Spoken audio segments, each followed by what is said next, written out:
Bagian 2. Peranti formal untuk pemikiran lateral. Makna kata lateral dalam kaitannya dengan berpikir berarti bergerak melawan pola kebiasaan dan bukannya bergerak searah dengan pola tersebut. Ini adalah prinsip dan logika kreativitas. Ada beberapa peranti formal yang dapat membantu kita untuk bergerak secara lateral, yang bisa dipelajari dan digunakan secara bebas, seperti halnya kita mempelajari dan menerapkan matematika. Beberapa orang tentu saja akan menjadi lebih ahli dalam menggunakan peranti ini dan akan menghasilkan lebih banyak ide, tetapi setiap orang bisa mempelajari dan menerapkannya. Peranti ini mampu meningkatkan kesempatan kita dalam mendapatkan ide-ide secara luar biasa. Bagikan 21.000 ide baru yang dihasilkan dalam satu hari di suatu pabrik baja dengan hanya menggunakan salah satu dari peranti ini. Beberapa orang yang tidak setuju mengatakan bahwa menjadi kreatif berarti bebas, dan oleh karena itu setiap struktur akan menghalangi kreativitas. Pendapat tersebut tidak benar. Jika Anda terkunci di kamar, Anda membutuhkan sebuah kunci formal untuk keluar dari kamar tersebut. Kunci ini tidak akan menentukan kemana Anda pergi setelah Anda keluar. Struktur adalah kunci Anda. Pemahaman yang menyeluruh mengenai peranti ini dapat diperoleh dengan membaca buku-buku karyanya Adwe de Bono yang lain, atau melalui pelatihan formal. Misal, ketika terdapat suatu rute yang terlihat jelas dan menarik dalam suatu perjalanan, kita menjadi terhalang untuk mengambil rute yang lain yang belum kita ketahui. Jalan setapak mengarahkan kita ke suatu tujuan, dan kita bahkan tidak lagi melihat-lihat samping kiri dan kanan jalan ataupun bagian yang jauh lebih ke depan, seperti yang telah dibahas di bab 1. Dengan cara yang sama, pola dominan yang telah tertanam di pikiran membawa kita dengan cepat ke tujuan kita. Peranti pertama untuk pemikiran lateral menuntut kita untuk memblok jalan yang terlihat jelas dari A ke B. Sangat perlu untuk dicatat bahwa blok penghalang ini bukanlah berbentuk suatu kritikan. Blok penghalang akan menyatakan, ini mungkin jalan yang paling tepat. Ini bahkan bisa saja satu-satunya jalan yang paling mungkin. Akan tetapi, untuk saat ini, kita akan membloknya dan mencari alternatif. Perlu dicermati bahwa tantangan tidak pernah digunakan sebagai suatu serangan. Hal ini disebabkan kita harus mampu menantang ide yang paling baik dan paling sukses sekalipun. Jika tidak demikian, kita hanya akan terbatas untuk mengolah ide-ide yang tidak sempurna. Mengapa perlu waktu yang sangat lama untuk menyetuskan ide tersebut? Karena ketika suatu ide awal telah berjalan dengan baik, tidak ada keinginan lagi untuk mencari suatu alternatif. Fokus, kita semua sangat kreatif. Sekarang akan menjadi kreatif dalam hal apakah kita? Fokus adalah bagian yang paling penting dalam berkreativitas, di mana kita menginginkan ide-ide baru. Jika Anda tidak bisa menentukan fokus Anda tidak akan mampu mencetak ide-ide Anda seluas-luasnya. Anda hanya harus menunggu ide-ide itu datang secara kebetulan. Ada dua tipe fokus secara luas, fokus tujuan, fokus area. Fokus tujuan adalah tipe yang paling dikenal. Ada suatu masalah yang harus dipecahkan, ada suatu proses yang harus disederhanakan, ada tugas yang harus diselesaikan, ada konflik yang harus diamainkan, ada perubahan yang harus dilakukan, dan lain-lain. Kita mengetahui tujuan jelas pemikiran kita tahu mengapa kita berpikir dan apa yang ingin kita capai. Dengan fokus tujuan, kita selalu bisa mengatakan tujuan kita dengan jelas. Hal ini seperti melakukan perjalanan ke suatu tempat. Anda tahu kemana Anda akan pergi. Fokus area sangat berbeda dengan fokus tujuan. Kita hanya menjelaskan area di mana kita ingin memunculkan ide-ide kita, bukan tujuan dari ide-ide tersebut. Misal, kita menginginkan ide-ide baru tentang tempat parkir. Kita menginginkan ide-ide baru tentang gelas anggur. Kita menginginkan ide-ide baru tentang pensil. Ide baru tentang pensil bisa membuat harga pensil semakin murah. Ide baru tentang pensil bisa membuat pensil menjadi lebih mudah untuk diraut. Bisa juga menambah fungsi pensil tersebut. Bisa membuat pensil terlihat lebih menarik atau menyederhanakan pembuatan pensil dan lain sebagainya. Area yang dirumuskan sebagai fokus bisa luas atau sangat sempit. Anda bisa berkata, saya menginginkan ide-ide baru tentang transportasi umum. Saya menginginkan ide-ide baru tentang bus. Kedua tipe fokus ini bisa dipergunakan. Yang diperlukan adalah kemauan seseorang atau sekumpulan orang untuk berhenti sejenak dan memfokuskan diri pada suatu titik dan mempersiapkan diri untuk kemudian melakukan beberapa pemikiran lateral. Dalam hal ini, tidak ada teknik khusus yang diperlukan. Yang dibutuhkan adalah meluangkan waktu, berusaha, dan fokus kemauan untuk menemukan ide baru. Daftar hit kreatif adalah suatu daftar target formal mengenai fokus yang membutuhkan pemikiran. Daftar ini akan ditampilkan pada papan bulletin. Banyak orang kreatif bermalas-malas menanti datangnya ide. Daftar hit kreatif menyantumkan target dan tuntutan. Daftar hit kreatif. Daftar ini adalah suatu daftar target formal mengenai fokus yang membutuhkan pemikiran. Daftar ini akan ditampilkan pada papan bulletin. Banyak orang kreatif bermalas-malas menanti datangnya ide. Daftar hit kreatif mencantumkan target dan tuntutan. Anda diharapkan untuk memiliki ide tentang hal-hal yang tercantum di daftar tersebut. Anda bahkan bisa diminta untuk memiliki ide secara spesifik tentang suatu hal pada tanggal tertentu dari salah satu daftar dan diminta untuk melaporkan kembali pada tanggal yang ditentukan. Daftar ini bisa berubah, tetapi beberapa hal tetap permanen. Dalam suatu daftar harus terdapat kira-kira 10 hal. Ke-10 hal tersebut bisa merupakan gabungan dari fokus tujuan dan fokus area. Orang lain bisa saja memberikan masukan ide baru ke dalam daftar. Daftar tersebut menuntut usaha kreatif yang permanen. Daftar hit kreatif ini tidak terkecuali untuk tugas kreatif yang spesifik yang bisa ditugaskan kepada individu atau tim. Daftar tersebut memberikan tuntutan dasar yang permanen yang menitik beratkan bahwa kreativitas selalu diperlukan. Anda bisa menentukan konsep yang tampaknya akan digunakan dan kemudian mencari cara lain untuk menyampaikan konsep yang sama. Jika Anda paham konsep asuransi mobil, dengan cara lain apakah Anda dapat menyampaikan nilai yang sama? Konsep adalah bagian yang sangat penting untuk pemikiran yang umum, terlebih lagi untuk pemikiran kreatif. Mungkin dengan suatu pajak asuransi atau penjualan bahan bakar. Konsep-konsep tersebut bisa berupa konsep fungsional atau operasional. Konsep ini menjelaskan cara sesuatu dilakukan. Ada pula konsep nilai, mengapa hal ini bernilai. Ada pula konsep tujuan, mengapa kita melakukan hal ini. Dikenal pula konsep deskriptif yang mencakup seluruh area hal-hal yang memiliki persamaan. Biasanya terdapat beberapa level konsep yang berkisar dari yang paling luas sampai yang sangat detail. Ini sudah hampir membentuk suatu ide. Ide adalah sesuatu cara praktis untuk menuangkan konsep menjadi tindakan. Pada level yang sangat luas, sepeda adalah suatu alat transportasi. Pada level berikutnya, sepeda adalah alat transportasi personal. Pada level berikutnya lagi, sepeda adalah alat transportasi tenaga manusia bebas polusi. Kemudian muncullah spesifik desain sepeda.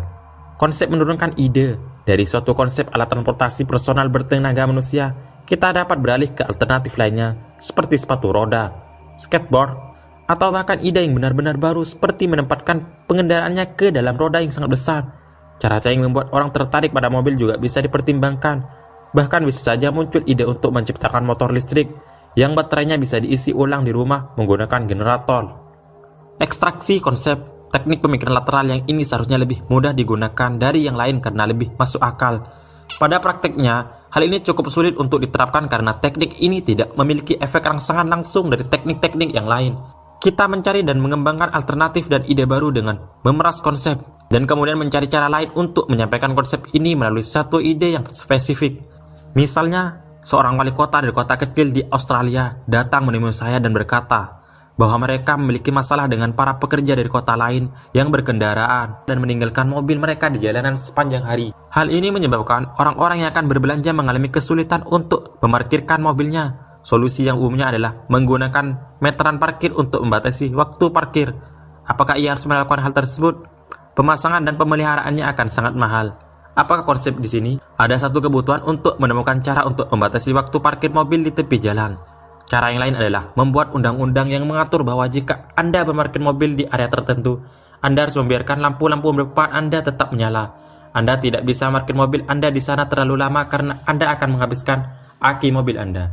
Jadi, tidak mungkin Anda memarkir mobil Anda di sana sepanjang hari. Anda hanya bisa parkir, bergegas menuju toko, berbelanja dengan cepat, dan kembali berkendara. Dalam hal ini, Anda bisa membatasi diri Anda sendiri. The concept fun. Misalnya, Anda ingin memasang sesuatu di langit-langit kamar Anda dengan ketinggian yang cukup. Solusinya mudah. Carilah tangga, tetapi Anda tidak dapat menemukannya. Apakah Anda menyerah dan memutuskan bahwa hal itu tidak dapat dilakukan? Tangga hanyalah salah satu cara untuk mengangkatku dari lantai. Mengangkatku dari lantai adalah konsepnya, konsep yang sudah fix. Ada banyak cara untuk mewujudkan konsep yang sudah fix ini. Berdiri di atas meja, atau minta tolong orang untuk menyungginya. Akan tetapi, mengangkatku dari lantai hanyalah satu cara untuk mengurangi jarak antara objek dan langit-langit. Hal ini menjadi konsep yang baru, dan kita harus mencari alternatif untuk hal ini. Alternatif-alternatif yang muncul ini juga merupakan konsep. Suatu konsep untuk memanjangkan lenganku dapat dijalankan dengan menggunakan tongkat. Konsep alternatif lainnya membuat objek tersebut bergerak sendiri menuju langit-langit. Dapat dijalankan dengan menempelkan objek tersebut pada sebuah bola dan melemparkannya ke langit-langit. Jadi, pada contoh tersebut kita meranjak dari satu ide ke sebuah konsep yang menjadi konsep yang fix bagi ide-ide lain. Namun, kita juga berkembang dari konsep itu sendiri ke konsep yang lebih luas. Setiap konsep alternatif bergerak menjadi konsep yang fix untuk ide-ide alternatif yang lain. Jadi, dua tahap dari konsep tersebut digunakan untuk menjadi sumber bagi ide-ide alternatif lainnya. The Concept Fund bisa dilakukan secara individual ataupun di dalam kelompok. Ini merupakan metode untuk menghasilkan alternatif-alternatif dengan cara menurunkan ide dari konsep yang luas. Provokasi, kita membutuhkan pengetahuan matematis untuk suatu provokasi di setiap sistem pengaturan diri. Jika kita tidak memilikinya, sistem tersebut akan mengalami kemacetan pada keseimbangan lokalnya. Pemikiran tradisional sangat mengandalkan penggunaan pertimbangan. Dengan pertimbangan, Anda sampai ke suatu ide. Kemudian Anda menimbang-nimbangnya. Apakah Anda akan menerimanya atau menolaknya? Untuk sebagian besar kehidupan kita, melakukan proses penimbangan sangatlah penting dan sangatlah bermanfaat. Pertimbangan akan suatu pengenalan membuat kita bisa menggunakan pengalaman masa lalu kita ataupun pengalaman orang lain dengan cepat. Pertimbangan akan suatu penilaian mencegah kita untuk melakukan kesalahan. Hidup tidak akan mudah tanpa pertimbangan. Jadi, tidak mengherankan bahwa otak adalah mesin pertimbangan. Kita juga tidak perlu kaget bahwa para filsuf telah menempatkan kebenaran atau pertimbangan sebagai hal yang teramat penting. Semua itu benar adanya, tetapi pemikiran lateral membutuhkan pengoperasian yang berbeda. Dengan pemikiran lateral, kita tidak menerima atau menolak suatu ide, tetapi kita menatap ide itu untuk melihat kemana kita bisa bergerak. Hal ini menciptakan perbedaan jenis kegunaan suatu ide. Salah satu teknik pemikiran lateral adalah dengan membuat provokasi. Provokasi berhubungan dengan eksperimen dalam pikiran. Provokasi membuat kita bisa memberikan pernyataan yang tidak masuk akal, yang berlawanan dengan pengalaman atau bahkan yang sama sekali tidak logis. Provokasi bukan berarti hanya duduk dan menunggu datangnya ide, melainkan menciptakan suatu cara untuk mengolah pikiran Anda, untuk memperbesar kesempatan, atau untuk mendapatkan suatu ide baru. Logika provokasi. Para ahli matematika benar-benar mengerti perlunya suatu provokasi. Sistem pengaturan diri cenderung menetap pada tahap keseimbangan yang stabil, yang disebut keseimbangan lokal. Sistem ini akan selalu tetap berada dalam tahap tersebut sampai provokasi menggerakkannya menuju keseimbangan global. Para ahli matematika menyebut proses tersebut sebagai pendinginan logam yang diambil dari pembuatan baja. Kristal-kristal baja mendingin dan terkunci pada posisi yang stabil tetapi tidak kuat. Jadi Anda memprovokasinya lagi dengan panas sehingga mereka mendingin dan terkunci pada posisi yang lebih kuat dan seterusnya. Dengan cara yang sama, pikiran kita juga menetap pada keseimbangan lokal yang stabil. Oleh karena itu, kita memerlukan provokasi untuk menggerakkannya ke keseimbangan yang lebih luas. Provokasi berkenaan dengan situasi yang sudah ada. Sekali Anda peroleh provokasi tertentu, gunakanlah untuk nilai gerakannya. Segala sesuatu dapat digunakan sebagai provokasi. Anda dapat membubarkan suatu ide pada tahap pertimbangan dan kemudian memutuskan untuk menggunakan ide tersebut sebagai provokasi. Ada beberapa cara formal untuk mempersiapkan suatu provokasi, seperti melarikan diri, membalikkan, menyimpang, melebih-lebihkan, dan berhayal. Dan masih banyak cara lain. Yang penting adalah bahwa suatu provokasi memang benar-benar ditujukan untuk menjadi sebuah provokasi. Provokasi tersebut tidak pernah dimaksudkan untuk menjadi ide itu sendiri. Provokasi tersebut juga bukan dimaksudkan untuk menjadi sekedar keinginan untuk berubah. Semakin suatu provokasi terlihat tidak mungkin, semakin kuat provokasi tersebut jika Anda berhasil menggunakannya. Hanya sedikit nilai yang dapat terwujud dari provokasi yang lemah dan rapuh. Provokasi yang lemah tampaknya lebih mudah digunakan, tetapi tidak akan membawa Anda kemanapun. Jadi, alasan mengapa kreativitas masih merupakan misteri dan alasan mengapa kita belum pernah mengembangkan peranti formal dan praktis ini untuk mengembangkan sebuah ide adalah permainan kata filosofi yang tidak pernah bisa memahami perilaku pemulaan asimetris dari suatu sistem informasi pengaturan diri seperti otak manusia. Setiap kali saya berbicara dengan para ahli matematika atau fisika, mereka benar-benar memahami proses ini. Ide-ide baru adalah bagian yang paling utama dari suatu pemikiran di semua kebudayaan. Kita membutuhkan ide-ide baru untuk memecahkan masalah, untuk merancang, untuk menciptakan, dan menyederhanakan sesuatu. Kita memerlukan ide-ide baru untuk menyelesaikan suatu konflik dan merancang jalan ke depan. Hanya bersandar pada kesempatan untuk mendapatkan ide baru tidaklah efektif dan bijaksana sama sekali. Untuk melakukan semua hal tersebut, kita memerlukan peranti dan struktur sebagai kuncinya. Dan sekarang, karena saya telah menyediakan peranti tersebut yang telah diuji selama bertahun-tahun, maka yang dibutuhkan selanjutnya adalah kemauan untuk menggunakannya.